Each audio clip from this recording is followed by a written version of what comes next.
Well,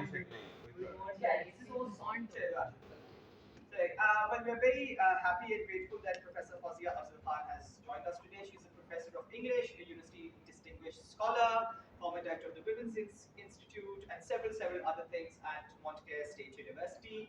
She's the author of several books, most recently Siren Song, which is about women singers in Pakistan. She's a feminist scholar, has also done a book very recently on the travels of a feminist. Yes, actually I have a few copies वो we can बता को मेरे उसमें से निकाल किताब में And she's done lots of amazing things, especially in terms of activism, in terms of getting people together, both in Pakistan and abroad. And her real claim to fame these days is she's an excellent singer. So if you want to, the next time round, mere khayal mein wo karenge. She just did a wonderful show slash concert at the fort, at this amazing place where you could see the picture wall, the mosque, the Samadhi of Vijit Singh, and in that great thing, she did a fusion jazz with Urdu and English. So she's multifaceted, multi-talented.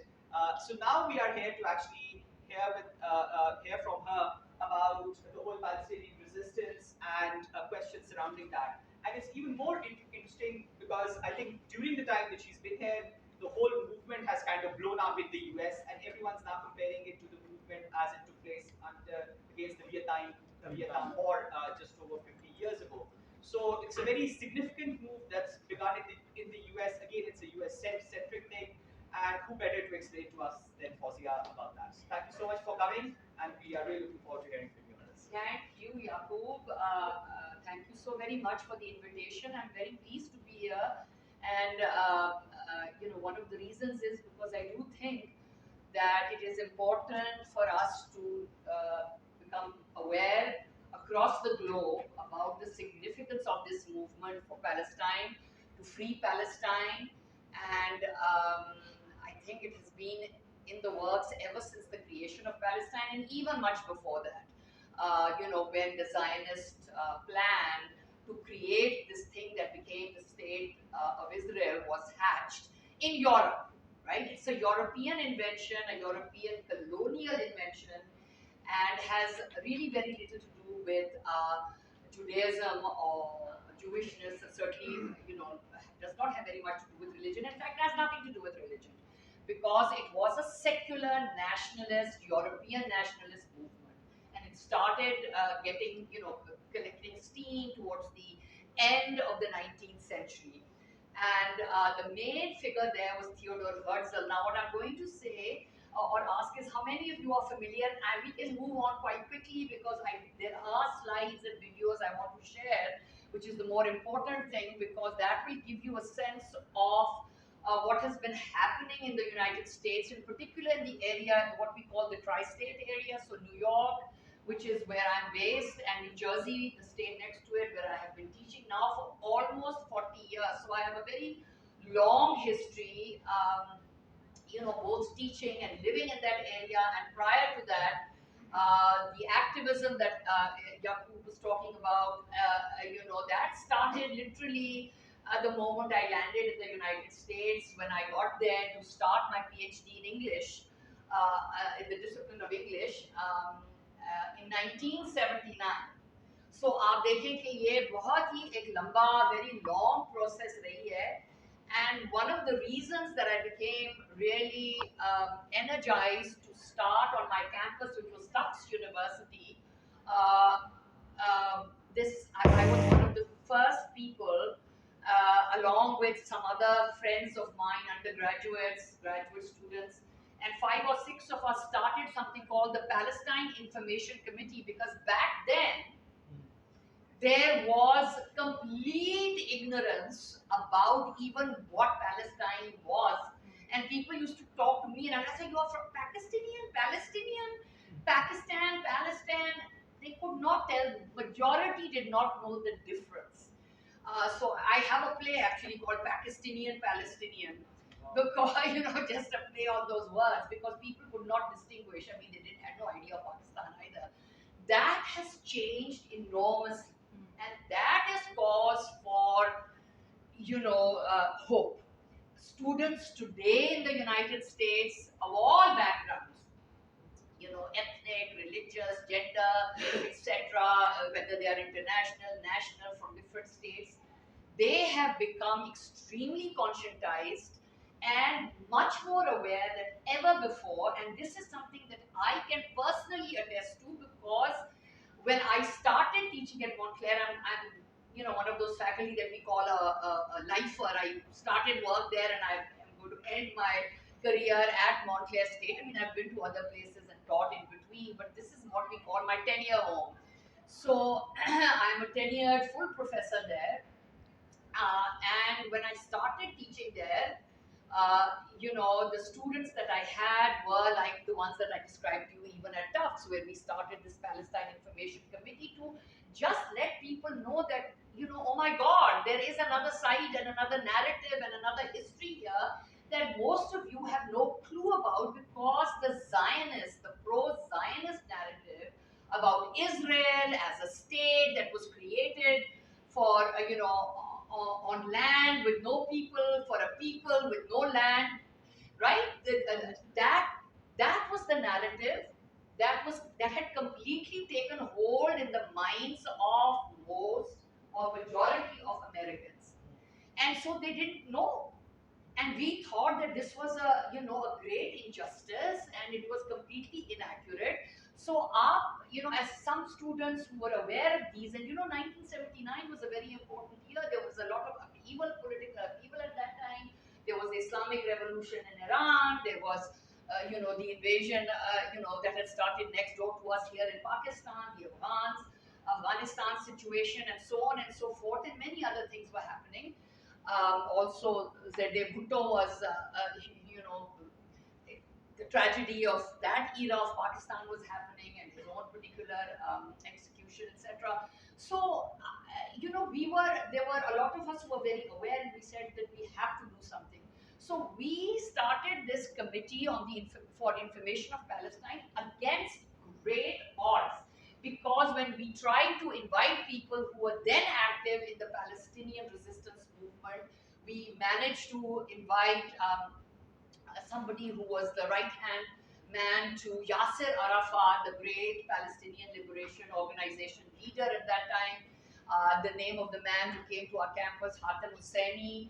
I mean, it was like, we had to play, first of all, it was like being in a spy story. We had to have several cars and make sure that he wasn't followed from the airport and all that. But when we actually tried to promote and have, posters and information that events like that were taking place on our campus, they were torn down, they were defaced, people were trying to ensure all wrong messages were being sent. Suddenly, faculty from somewhere were told, oh, that lecture has been cancelled, and those kinds of tactics to prevent this other information from getting out.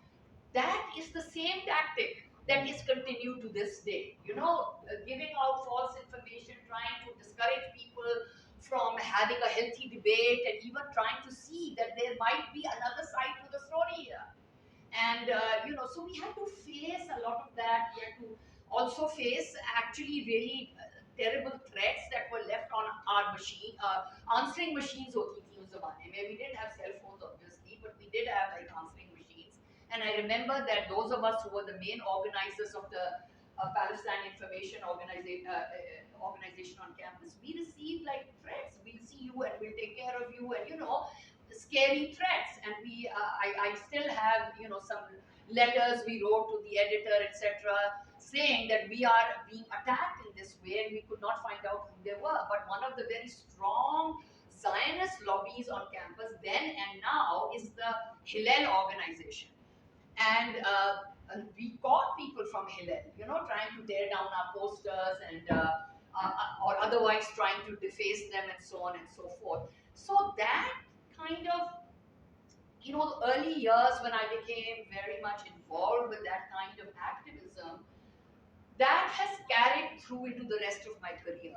And you may ask, if people do, why are you in love with the Arabs? What's the Palestinians to you? And and I say, well, it's not about that. Or people on the other side, oh yes, very good. This is a Muslim issue, and we should help our Muslim brethren in Palestine.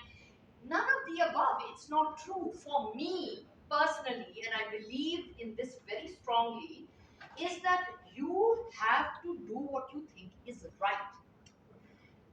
Do you believe in the concept of justice?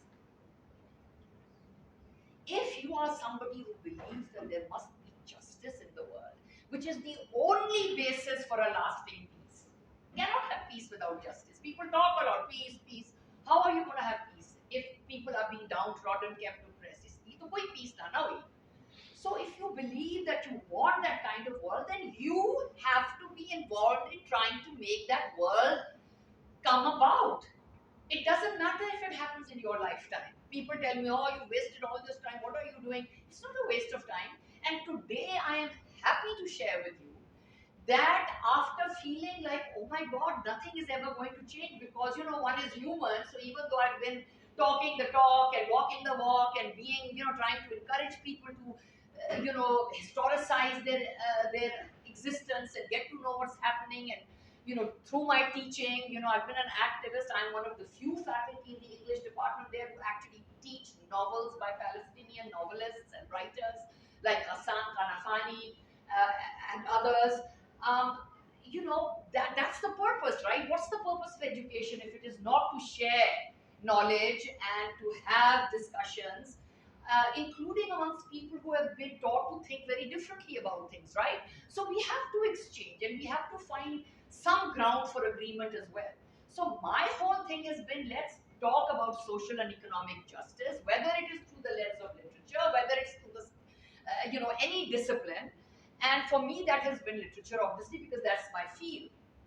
So I have seen the difference because from going from students from when I started who didn't know anything about anything, or if they knew something, would get very angry and upset in class because they would feel that, any kind of defense of Palestine, any kind of criticism of Israel or Zionism immediately, was anti-Semitic, which is, in a way, when they call you an anti-Semite, that means what they're accusing you of is racism, right?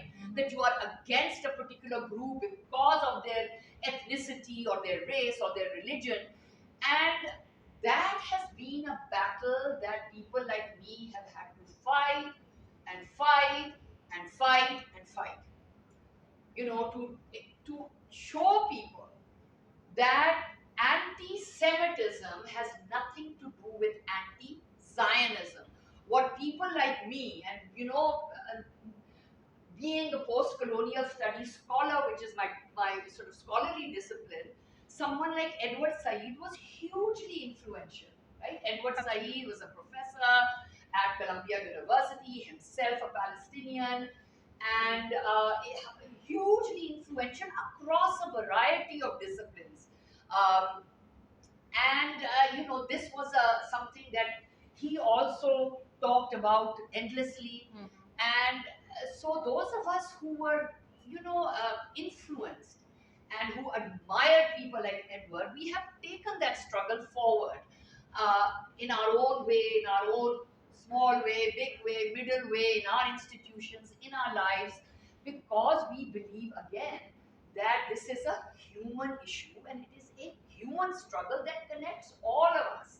And that is where solidarity with Palestinians comes in. And as I have said many times, I am with the Palestinians and have been from day one because I see it as a human issue. It has nothing to do with religion. That is a Zionist narrative. And now there are many, many, many Jews as well, people of Jewish background, who are saying the same thing. They are saying, not in our name. You are not allowed to weaponize, the religion, our religion of Judaism. That's what a lot of Jewish intellectuals and students are saying. They are out on the streets. They're saying what Zionism is doing is, and believers in Zionism, is that they are weaponizing the religion to shut down critical thought and speech and action, right? Action that would be the right thing to do, which is to liberate Palestine from its shackles of oppression under the military boot, the military heel of the IDF, the Israeli Defense Forces, which are the Israeli militaristic state, right? And Naomi Klein very recently had, she's an intellectual on the left, very brilliant, has written a great deal about the evils of what she calls vulture capitalism, and she had a piece recently.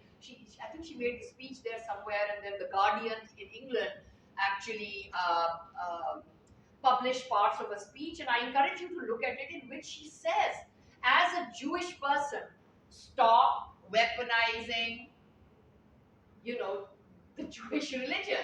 As a Jew, she is against what is happening to the Palestinians, and she says this is not Jewishness, this is more like what the Pharaoh did against the Jews of his time.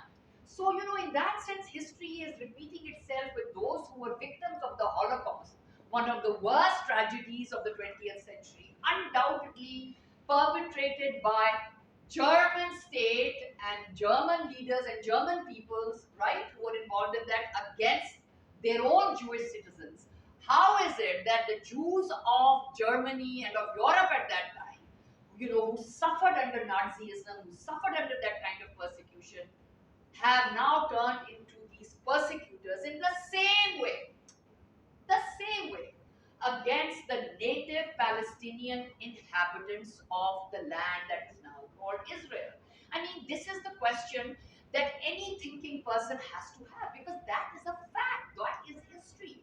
You can't really say yes, no, ahem, but the Zionist narrative has always tried to show that somehow this land was empty, land without people, right? And the Jews, because of their terrible persecution at the hands of Europeans, they needed a land of their own. This was the time of the nation state. We want our own nation, so let's all go in, and arrive there on boats by whatever, mostly boats. They were sent, they were shipped, and let us build this, nation out of nothing. But in fact, as I've said, it was not nothing. And if you look at the historical statements and the exchanges between Theodor Herzl, for example, who was the Baba of Zionism. There were others, but he is the most important name to know.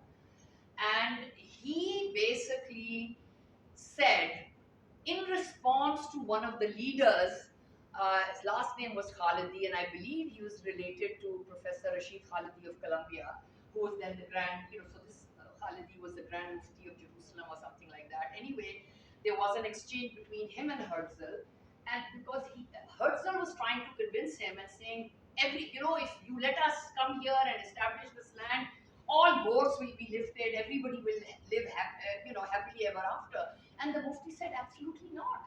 I mean, and this is something that in a play that I recently wrote, and I with Shahid Nadeem, trying to follow this history from Arabia to South Asia, in fact, of the Great Game. I also have, we pointed out in this particular play as well, that this kind of, these were the claims that the Zionists were making in order to befuddle and fool everybody else into thinking that there was nobody there, or that those who were there, who were the native Arabs, the Palestinians, right, were much more than animals, than grasshoppers. In fact, early leaders of Israel, including Golda Meir, said as much.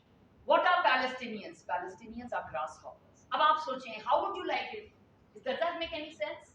That is reducing human beings to the level of creatures that we just don't respect, although we should, because they are creatures who share the earth with us.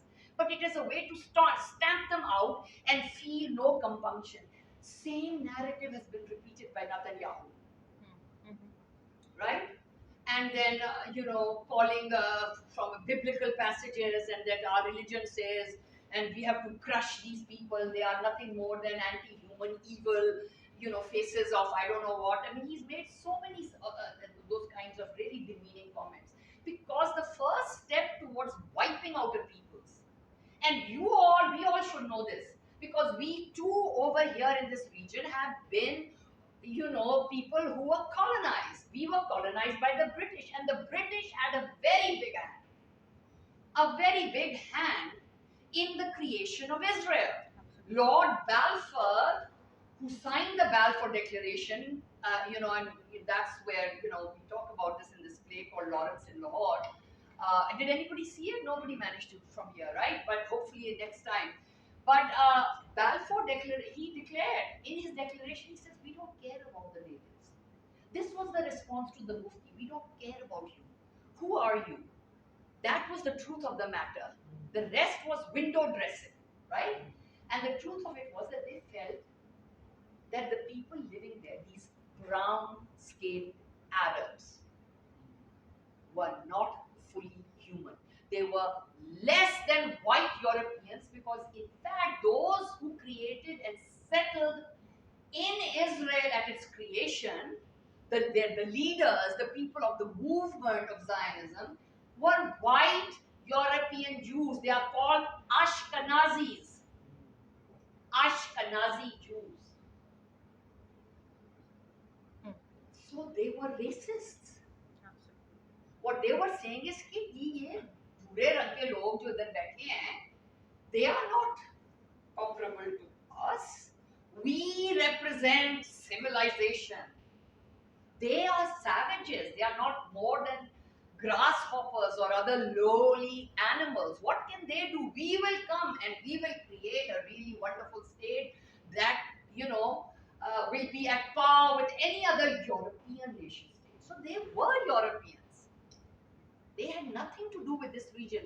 The rest of the argument that Zionism makes on behalf of Israel and the creation of it as a safe haven for Jews, and I don't understand how after 75 years of fighting like this, how anybody there feels quote unquote safe. I mean, they basically, that argument is a real estate developer's argument, right?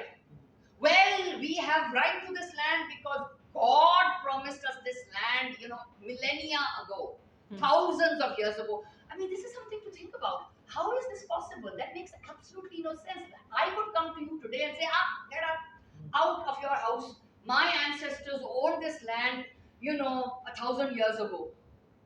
What? I have land deeds to show you? Where are those deeds?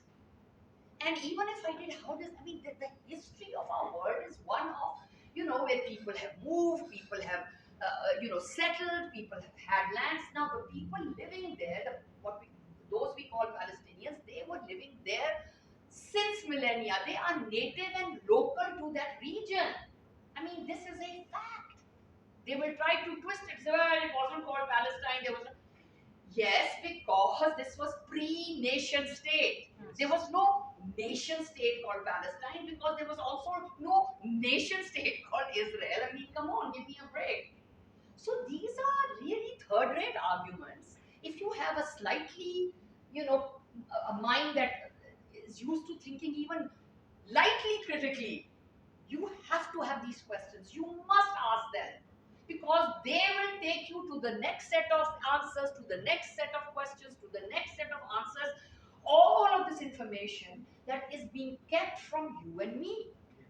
Because as we know, history belongs to the victors, right? So there is always a dominant narrative and then there is the narrative below, right? History from below, the people's history.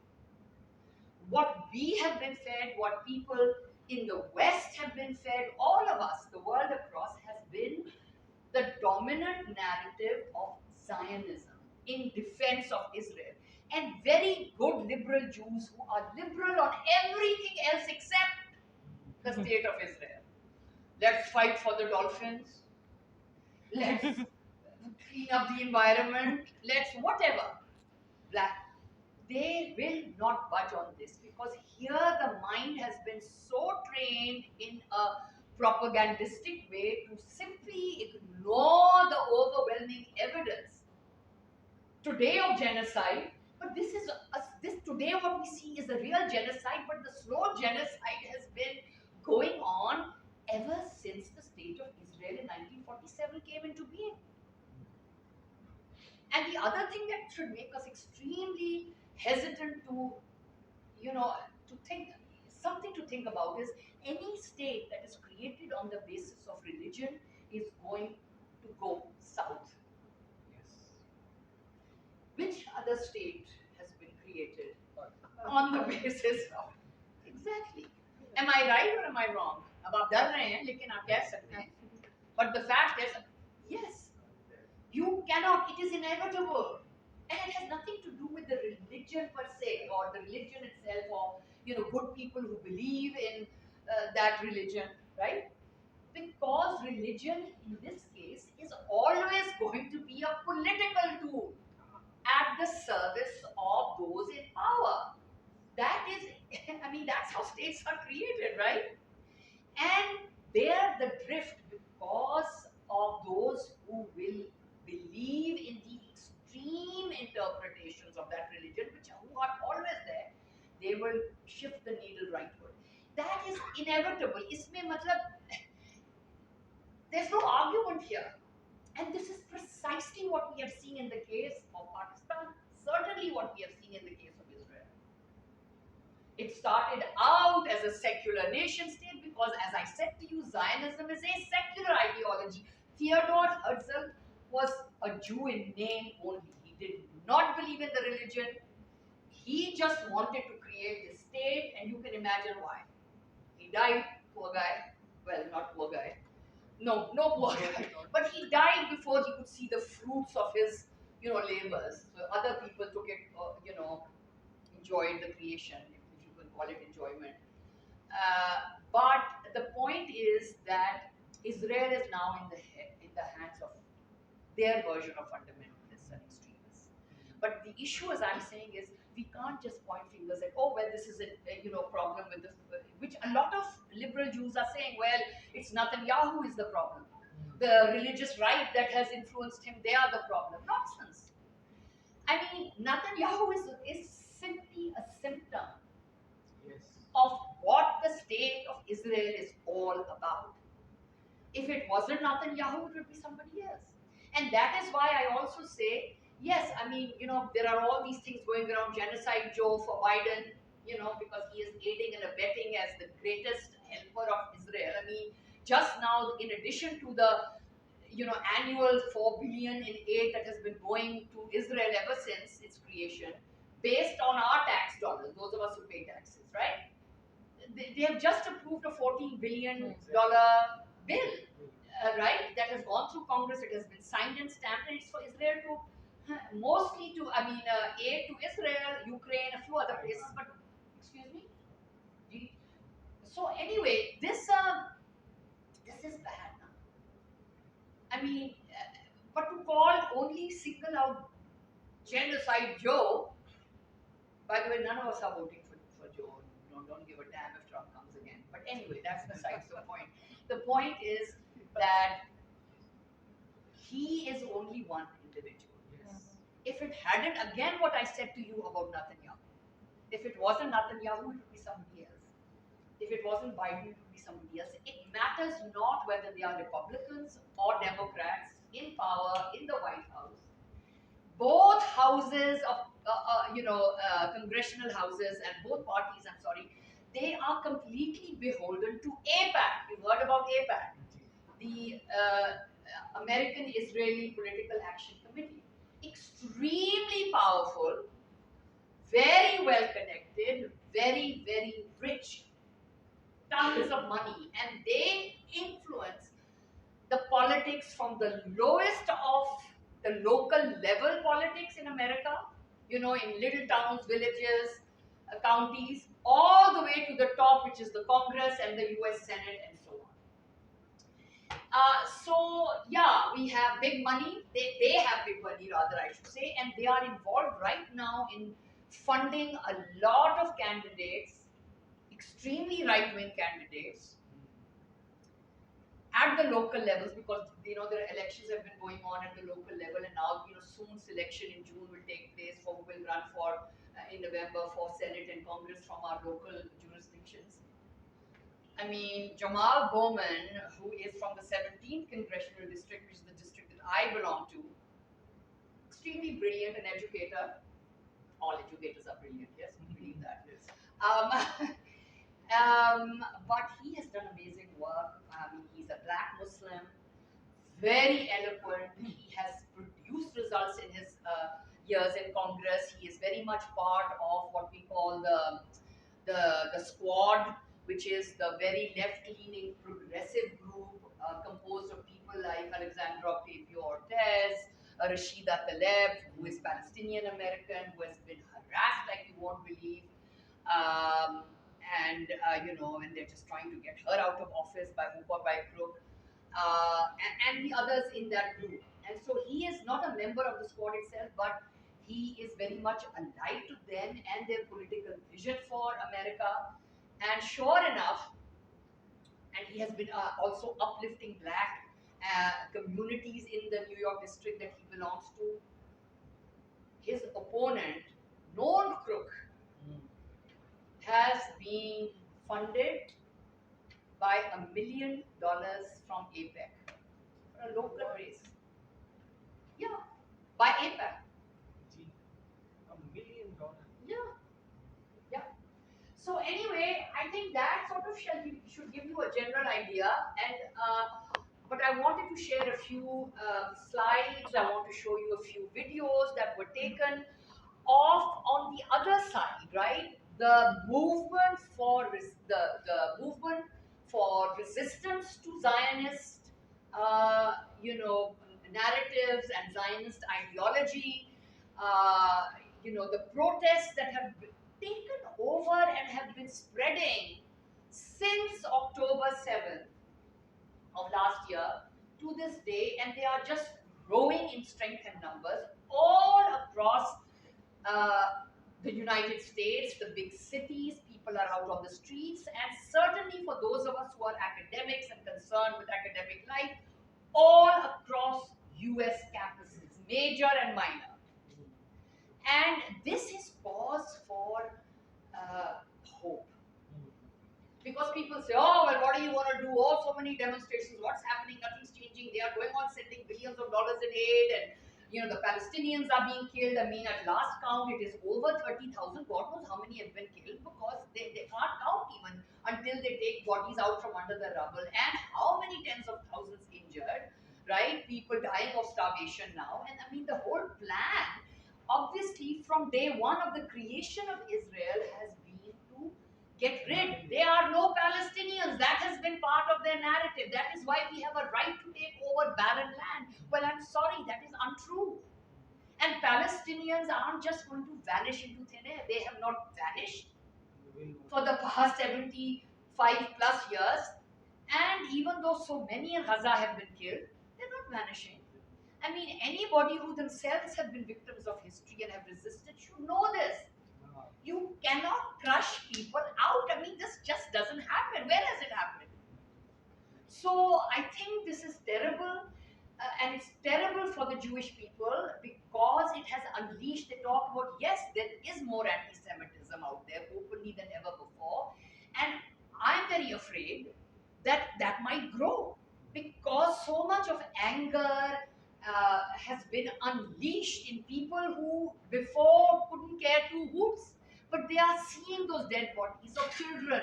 They are seeing the bombs falling. They are seeing the hospitals and the educational institutions being bombed out of existence. I mean, one of the words right now that's something for us, particularly in academia, to be concerned about is scholasticide. I mean, scholasticide has been committed. Their major institutions, academic institutions, have been razed to the ground. Their professors, their writers have been targeted. People who tell stories, who carry the history of the nation and move it forward. Unko masakh kar rahe, maar rahe. Children, women. I mean, come on. This is not genocide. I really don't know what the definition possibly could be. And as you all know, the ICJ ruling that happened basically said, and this was many months ago, that what Israel is doing in Gaza meets the definition, the legal international definition of possible genocide, right? At that time. So it has now crossed the threshold of possible genocide into actual genocide. They were careful. And they at that time said to Israel, don't do this. Stop this. Ensure this. Did Israel listen? No. Did America stop funding or ask even for a ceasefire? No, it did not. So The way to think about it, this is the last colonial settler state left in the world, right? And when we thought that South Africa would never see freedom, all of a sudden, wow, Mandela was out, huh? After more than a decade in prison, right? 27 years. How many years? 27. 20, thank you, more than 2 decades, almost 3 decades. Yeah, so people are prepared to do that. You see, when they are oppressed, there are people who are prepared to sacrifice their lives, their families, whatever, because nobody wants to live as a prisoner. Nobody wants to live under an occupation. I myself have traveled through Palestine. I went to Ramallah. I have been to the West Bank. I have been to Jenin, and I did cross over to Jerusalem, and it was a really, really, I mean, eye-opening and extremely disturbing experience. I mean, you have to see what happens to a place, to a people who are under occupation, and they don't know when the next settler will come with a gun and say, "Get out of the house." They don't know. My friend with whom I traveled, I went to her house. She says, I was in this bed when suddenly I opened my, young woman at that time, opened my eyes and there was a settler with a gun to her head, middle of the night. There are people sitting in cafes, all of a sudden, you guys are sitting having a cup of coffee, they'll come and round you up. There's nothing you can do because what they call this is administrative detention, right? They have these fancy words for somebody who's, you study language. Very clever use of language, vague language, huh? Administrative detention. It's pure and simple. They're picking people up and throwing them in prison on zero charges. There are no charges that are even brought against most of these people, and there are, over 5,000 in prison in the West Bank. There are I don't know how many thousands in Jerusalem. They are, and nobody knows where are they, and their parents try to find out, their relatives try to find out where are they, what has happened to them, and there are usually no answers that are provided. I mean, this is the reality of Israel.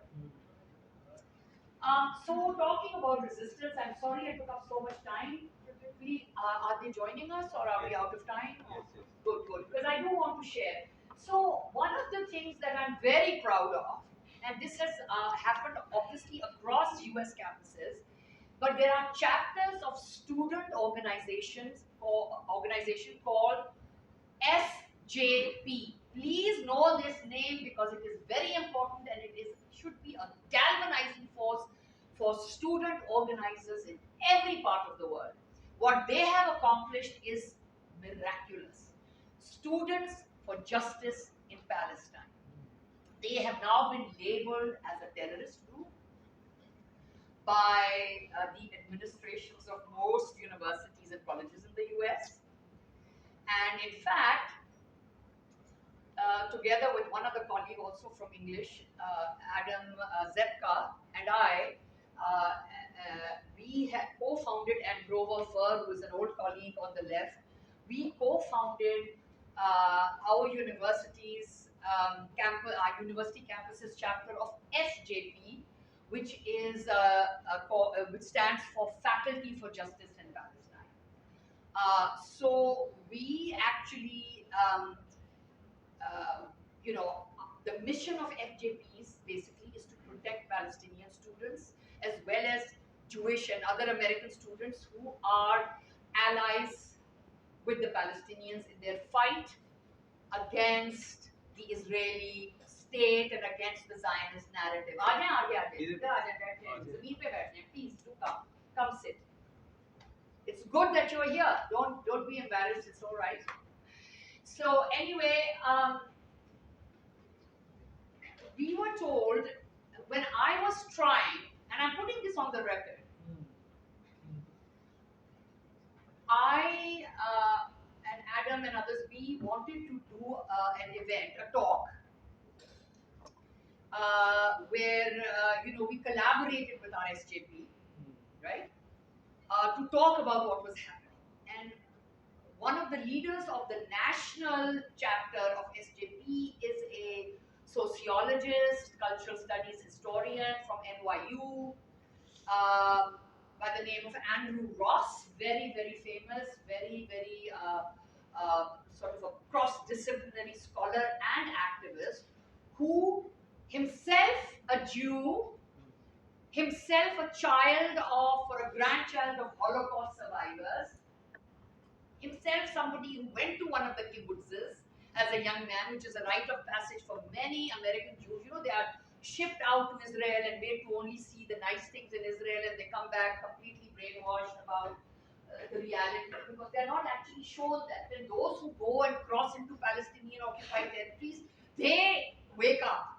And many of them come back and say, oh my God, we've been taught such rubbish in our synagogues, in our places of other places of worship, within our homes, etc. And they are the ones who today are that generation behind organizations like JVP, which stands for Jewish Voice for Peace, Not in Our Name. These are the young Jews, also along with older Jews, who understand what's going on, saying we will not allow the weaponization of our religion to commit genocide, aid and in the genocide and the dehumanization of Palestinians.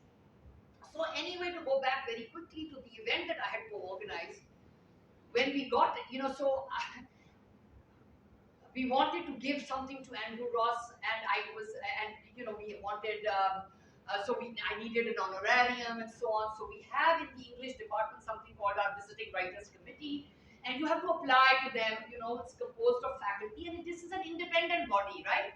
So you apply, you say, this is the speaker, these are his or her credentials or their credentials, and we are having this talk, and it is open to the public, and then you usually get a small amount, right? Yeah. So I applied, we got it, the Visiting Writers Committee said okay, and then I also had approached the SJP. I said, since we are doing this in conjunction, we want to have your name on the publicity as well. SJP, they gave us a little something from their student fund or whatever.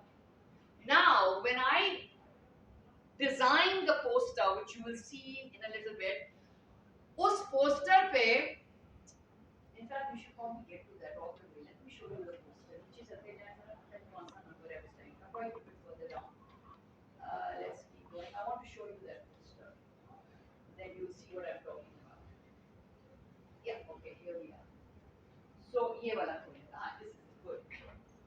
So, this is what I've just been talking about, right? But it got me into a lot of trouble.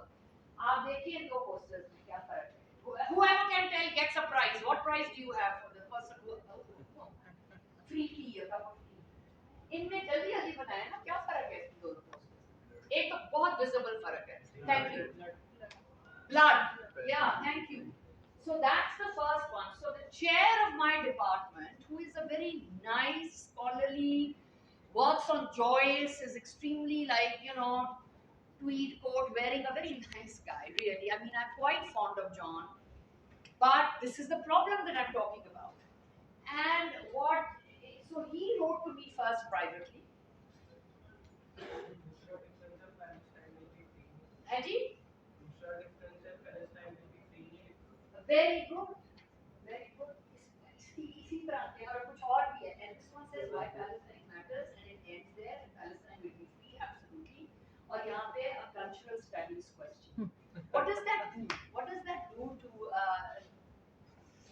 It trivializes the Palestine question to mere cultural aspect. You got it. So cultural studies is a very important field. So we can't trivialize the field. But you're absolutely right. In a way, it takes the focus away from it being a talk about the resistance to, of Palestine and Palestinians towards what's going on, to become something that is anodyne, right? And this is scholarly, because we love to think of scholarship as having nothing to do with activism. And in fact, that is a complaint made against faculty like myself. Well, your scholarship is extremely this, that, and the other, and it should be more neutral, and because that is the ideal that is preached in the universities, right? To be this kind of Socratic, this kind of, walking about like this and pretending that, ये तो बस कुछ intellectual matters हैं, right? Nonsense. Everything we do is political. Yes. The first thing that I believe in as a feminist, when I came to my feminist consciousness, was that saying that the personal is the political. Nothing is purely personal. What is that? Everything is saturated. All human relationships are saturated with power. We learn nothing from Foucault. We learned that, right? So this is what it. So my it was very, you know, very kind. He reached out to me and he says, "Oh, but no, you are not allowed."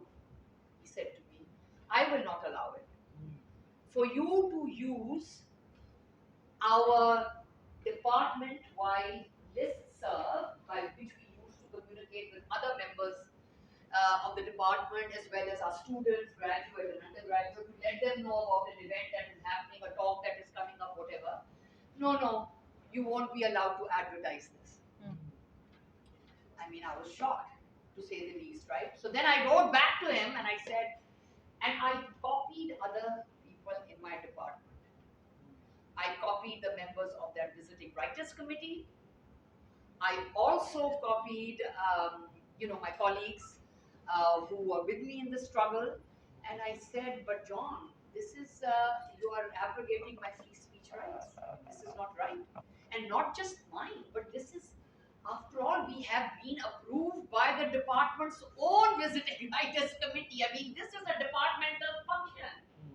And I think you need to rethink what you said. Then that is when he wrote back to me and said, well, then, okay, but you will have to change the flyer.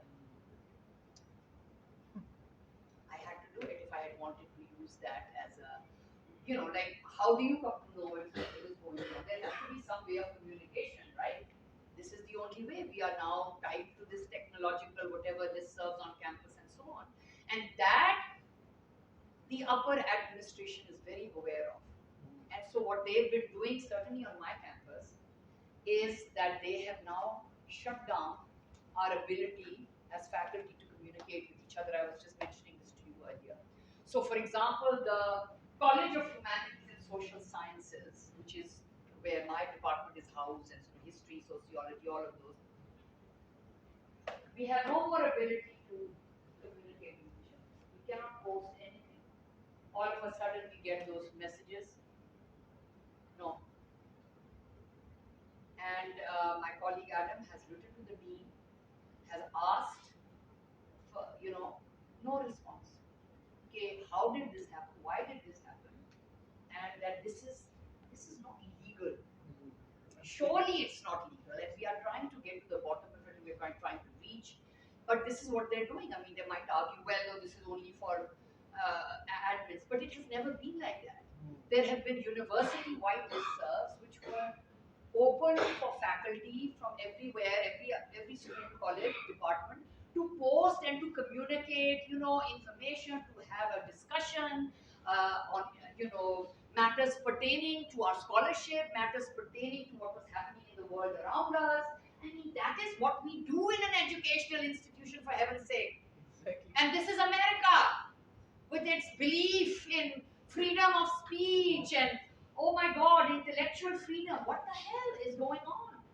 So in the midst of all these challenges, there are these good spots. And like I said, to go back to the point about SJP, I want to show you, this was when the first student-led rally at Montclair State happened a few weeks after October 7th. And it's for Sida because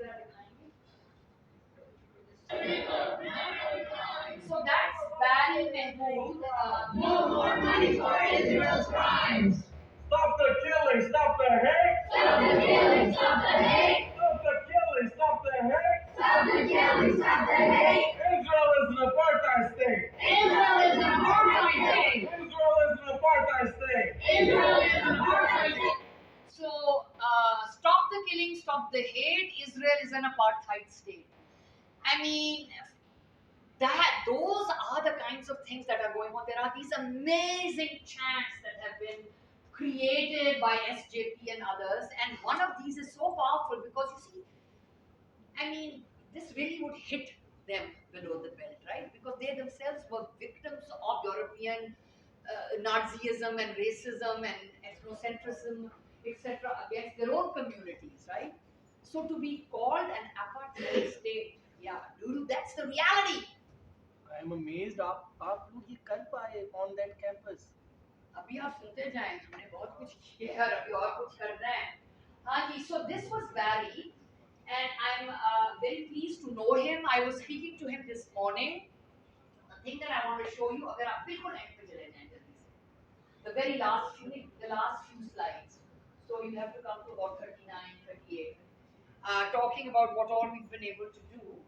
And ये देखिए जरा, नहीं, not this one. So ये Popular University for Gaza. So this is huge, people.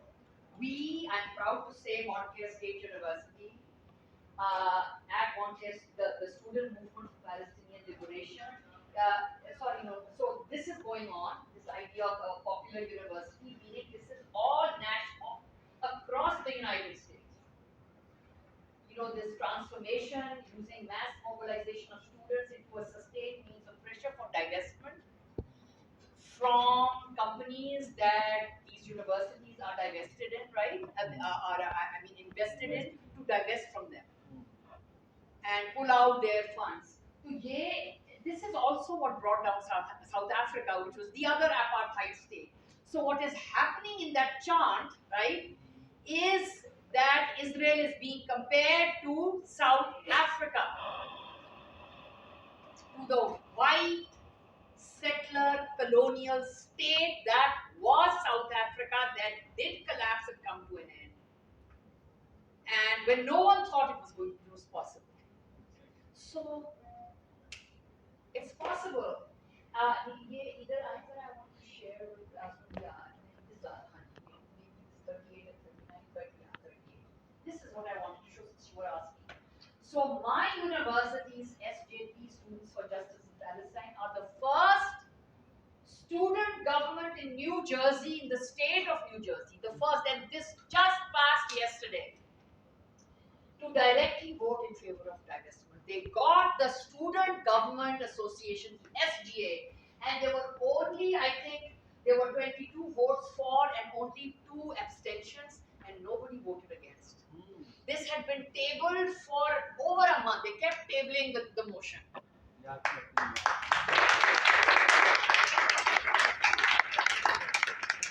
And what this national level movement is doing is they are providing people with creating how to write letters, how to frame your your demands to the administrations, providing updated lists of companies that are no good because they support Israel, the Israeli state in one way or the other, and they're trying to get their own admins to pull out from supporting them. So, this was the language that was provided, and it was very smart because they didn't say, you must now divest immediately. ये तो कोई नहीं सुनेगा ना? Exactly. So they were, our SJP is very smart. They have made a relationship with the president of the university, and they are trying to get him and others to, take step-by-step action. आज ये करें, कल वो करें, परसों इस तरह करें, So I think framing language is important, always, right? I mean, I'm very radical. I would have gone, but then people like me don't succeed in this kind of framing. No, we don't. We have a different role to play. I'd like to show you maybe 1 or 2 videos, short videos of some of the rallies that I've been attending, and then we can. I just really would like to hear any questions you might have. I think in Palestine, इधर से आए नीचे, ये वाला second वाले पे देखें. There was something. So this is. Does anybody recognize this? Yes, thank you. Black Lives Matter. So these 2 gentlemen showed up from the local chapter in Montclair, the town of Montclair. They belong to their BLM chapter, and so this is the other really crucially important thing, which is this is not a single issue movement.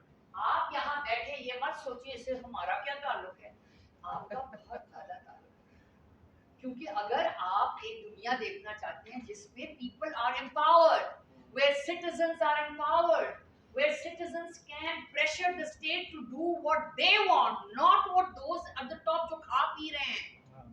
Huh? And you want to see justice done for people like yourselves, but also people who look different, but they share. There are always shared oppressions and shared struggles. So, what kind of world do you want to live in? If you are interested only in yourself and only in getting rich and only in accumulating wealth and power by any means necessary, then please, you should leave right now. But if you think that you might have a stake in a world where there is clean water for everybody, where there is job security for everybody, where people don't have to go into hawk for the rest of their lives to afford a shack for a house, right? Then you have to think what kind of system will allow you that. And when Black Lives Matter students and that whole movement shows up in solidarity with Palestinians, you need to think why. Again, what's the connection? And the connection there is that they understand as Black Americans, as African Americans, that their history of oppression over several hundred years is tied to the history of oppression of people like the Palestinians. And one of the ideological connections is that of capitalism. Racial capitalism, right? Because capitalism is tied to racism. It's not a separate thing. It is also tied to patriarchy. So this is a women's rights movement as well. I mean, these are not isolated things. Yes, of course, there are differences. You cannot collapse everything into sameness. Is तरह तो नहीं होता है. I mean, that is part of what we do as, students and teachers and, scholars, right? To sort of figure out, and we're taught to be specialists in this, that, or the other. But like I said, that is also a tool in the hand of a certain kind of educational framework to keep us disconnected, so that you don't make the connections. अभी अंग्रेजी का sociology से क्या connection है? ये Moby Dick का फलस्तीनियों से क्या कनेक्शन है? भाई है ना. मैकडॉनल्ड का क्या लेना देना, हम यहाँ बाइकआउट करें क्या फर्क पड़ेगा? हाँ, exactly. That is the mentality against which really we need to fight, because it keeps us divided. And why do I think that there is a great hope for Palestine to be free? Is because all of these different sectors are finally coming together. People are seeing that there is, we share something in this struggle, that we all have a role to play. So this was awesome to see. ये दिखाएं जरा इसको. Now I wanted to quickly share this with you so that Judaism, yes! Zionism, no! Zionism, no! The state of Israel must go! The state of Israel must go! Now, this gentleman, anybody can tell me who or what does he represent? He's a rabbi, exactly. And he is, you can't get more religiously Jewish than a rabbi, right? I mean, this guy is a Jewish rabbi. He represents a particular denomination of Jewish people, right? I think he's from the Lubavitcher community. I'm not 100% sure, but in any case, he represents those Jews, believing Jews, religious Jews, not secular Jews. I mean, like I said, religious Jews who believe and have always believed that the state of Israel is an abomination. That this is not what God promised Jews. This is your land from 3,000 years ago. Today you can go and kill anyone living there and get it. No, right? And he is calling out on his own Jewish brothers and sisters, saying, the state of Israel has got to go. It is an abomination. This has nothing to do with our compact with God. And increasingly, more and more, even secular Jews now are waking up and saying, not in our name. Chaleji. Then I want to show you. This was one of the big first rallies. I don't know if anybody has been to New York or recognizes these pictures. Yeah. Huh? What do you think this place is? It's a sub, yes, well, it's a train station. It is the biggest train station in New York City. It's called Grand Central Terminal. So one of the first mass actions that happened, this happened in October 28th, was that a rally led by this organization called that I've been mentioning, JVP, Jewish Voice for Peace. They managed to shut down Grand Central, which is kind of huge. Because it's sort of the hub, सारी trains वहाँ से चलती हैं that connect New York City with all its suburbs and also other stations outside of the city. Look at the numbers. ये देखिए, लोग signs लेके बैठे, and you can see this is the NYPD police who towards the end were arresting people. Give the land back. See all that? Next set. There I am with my good friend Zeba Heather. We managed to get it by the skin of क्योंकि उन्होंने फिर बंद कर दिया था ना, अंदर घुस नहीं सकता था. हमने कहा कि हमारे जो टिकट्स हैं फिर हम घुस गए अंदर. फिर let's go to the next one. I want to show you. Look at that. Look at that. Look at that. अब ये यहाँ पे arrest हो रहे हैं. There were lawyers on hand. Look at that crowd. Decolonize Palestine. So that's the thing. This is a movement for decolonization, right? Against racism, against apartheid, against settler colonialism. Gate number 8. Gate number 7. Number 7. This one. Yeah. Just give the next one. Next one. Now you see those people. What are they getting? Just keep this here. Just be yeah. Sorry, you haven't there it is. So yeah, we were right here. So I talked to this gentleman and I said to him, "जी आप कहाँ से आए हैं?" तो उन्होंने कहा जी हम फलानी मस्जिद से आए हैं न्यू जर्सी. तो मैंने कहा जी आपको शर्म नहीं आ रही है? कहते हाँ जी हम बड़ी शर्मिंदा हैं हमने तो, because they are doing nothing. I mean, all of these rallies and marches, and they've all been organized by Jews. That tells you something, right?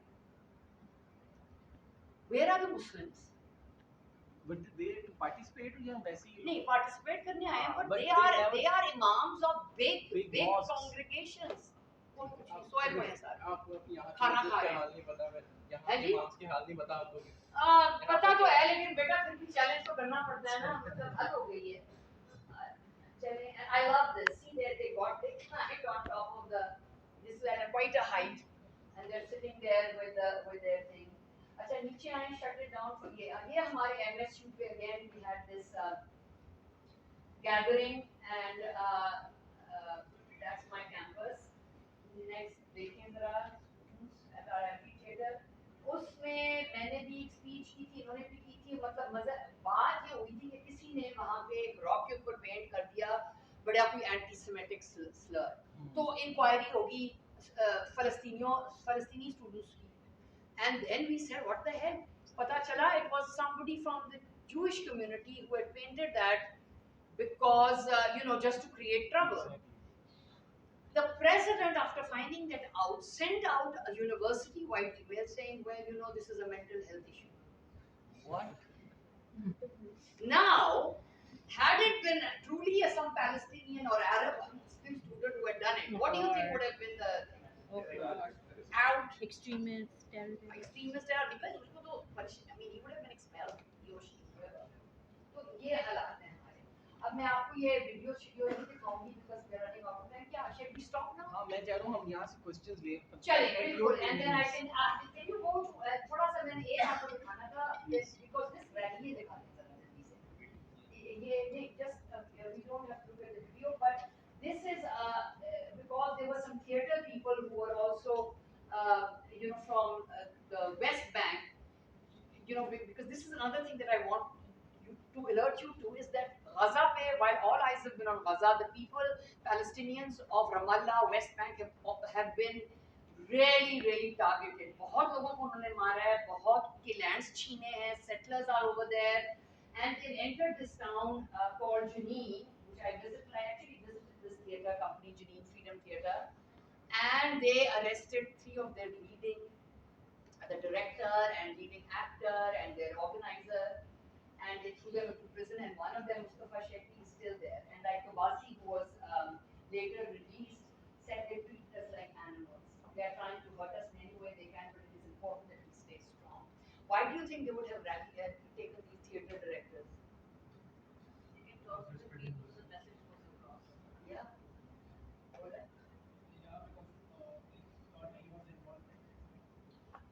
No, I don't think they were involved in anything. No, the only thing they're involved in is creating awareness. Absolutely. So, and they are the custodians of history, right? They are storytellers. So, आप सबको पता है, to tell a story is the most powerful way of communicating ideas and values and shared histories. That's dangerous, ना? मतलब एक तो वो बच्चों को मार रहे हैं उधर. They even attacked in Gaza this place where people's fetuses were kept for in vitro fertilization, fertilization. So obviously they want to get rid of any possibility for future generations. But the other way is, of course, deprive people of knowledge. अगर आपको अपनी history नहीं पता, आपको हमें तो अंग्रेज ही पढ़ा गए हैं. I mean, I grew up in English medium schools. I know very little about Urdu, language and literature. कोई अच्छी बात है, अच्छी बात तो नहीं है ना, लेकिन इस तरह हमें सिखाया जाता है. This is how you colonize the mind.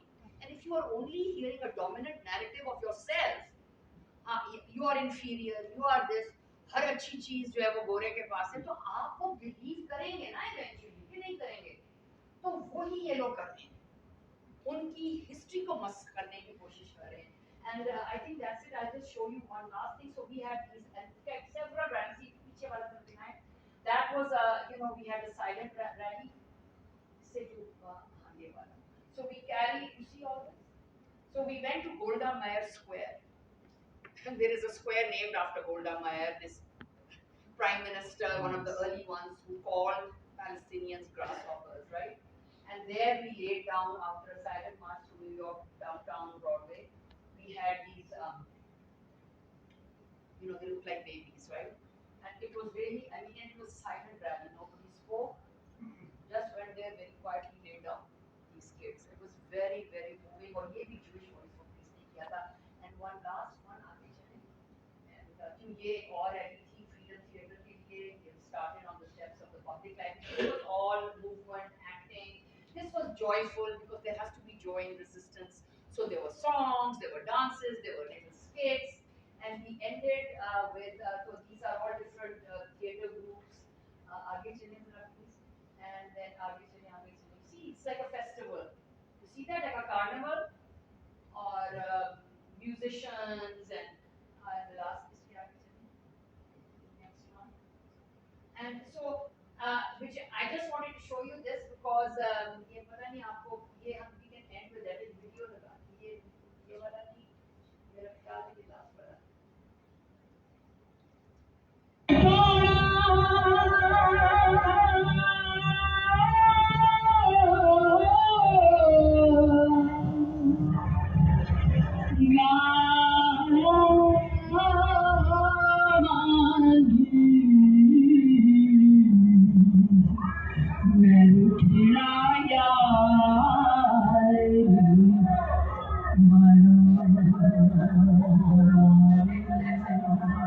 That's it.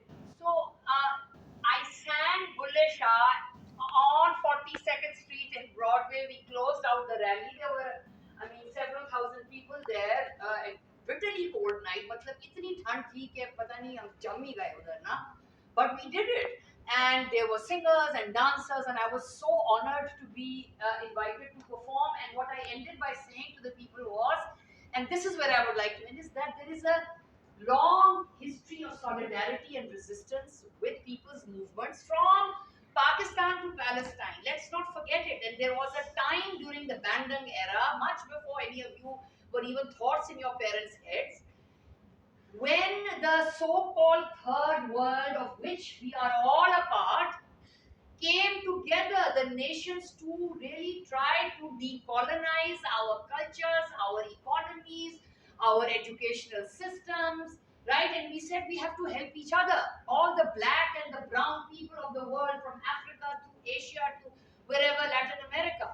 These were big left movements, right? They were not about religious ideologies. They were about people power, right? How to make a better world that is equal for all of us, where we all have equal access to this, to opportunities for success, right? No matter what the color of your skin is, what your religion is, what your those are religion has to remain a private affair. It's not a public thing. It is sullied by being brought into the public domain. आप जाने और whatever you believe in, right? I don't have a right to tell you, and nor do you have a right to tell me. That is your personal business. तो ये ज़माने हमने देखे हुए हैं. पाकिस्तान भी इस तरह ही था. कोई नहीं आके कहता था ये करें और वो करें और सर ढकें और ना ढकें और ये करें. ये आपका बिजनेस है, करना है करें, लेकिन कोई मैंडेटरी चीज तो नहीं होनी चाहिए ना. That is what I was trying to say. It's about calling the lost beloved back, right? वो जो महबूब हमसे छीना गया है, उसको वापस लेके आए अपनी जिंदगी में, and that is, it's a question of love. You have to love not just yourself. Everybody loves themselves. You have to love your fellow man, your fellow woman, your fellow whoever they are, right? And whatever they are. ये तो हमारी beauty है भाई. ये तो हर दीन भी यही सिखाता है कि प्यार करें, मोहब्बत करें.